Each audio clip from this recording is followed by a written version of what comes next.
cupa yang kau berlaku di negeri Acehnya. Yang kedati kadi perut pukomai dalam rumah Allah. Na di bohyum rumah Allah mubacut na di bohyum. Kadi petimang adat atane. Hai binatang, nek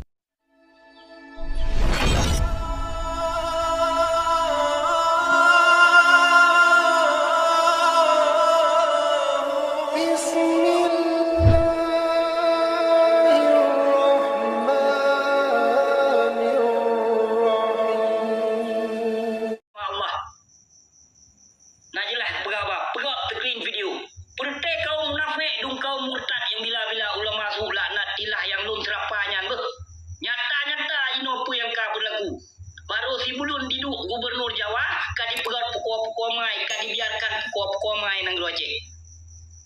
Salah lun temena. Yo, salah lun temena apa?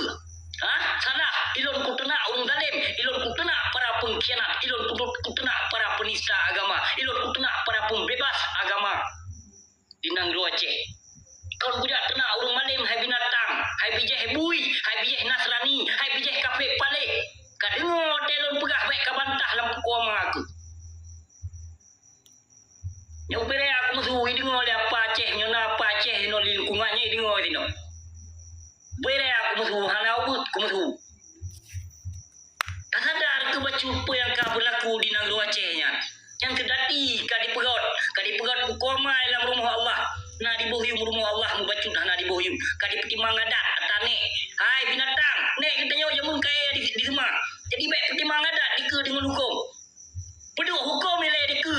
Peduk agama ile kokohkan agama dan hukum ile di negeri Aceh. Baik petimang adat, nyawa petimang adat pikon bak tempat ji. Dalam rumah Allah dia apeh dati lampu koma tu tiap muria-ria Islam.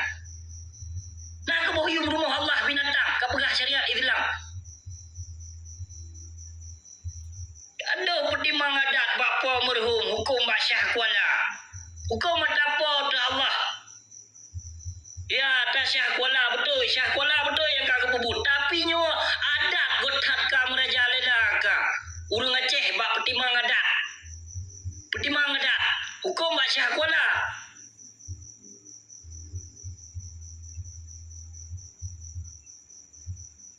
Ni jaga agama Allah bacut asyik dalam tuah ni jaga bacut.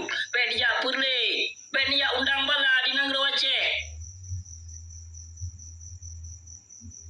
Kepun dia undang lombala di negeri Acehnya rumah Allah.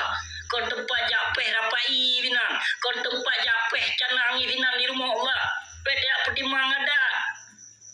Dia tak pegang dalam medih di luar kedih baik dalam lingkungan rumah Allah di sini. Baik.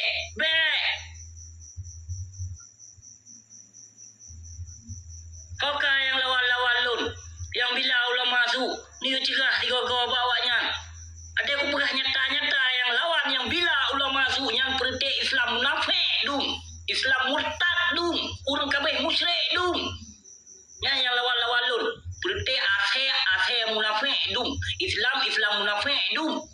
Yang lawan-lawan lun yang lawan-lawan lun Islam munafik dan para kaum murtad yang suka yang tidak pernah bosan menebar fitnah yang seperti ashe munafik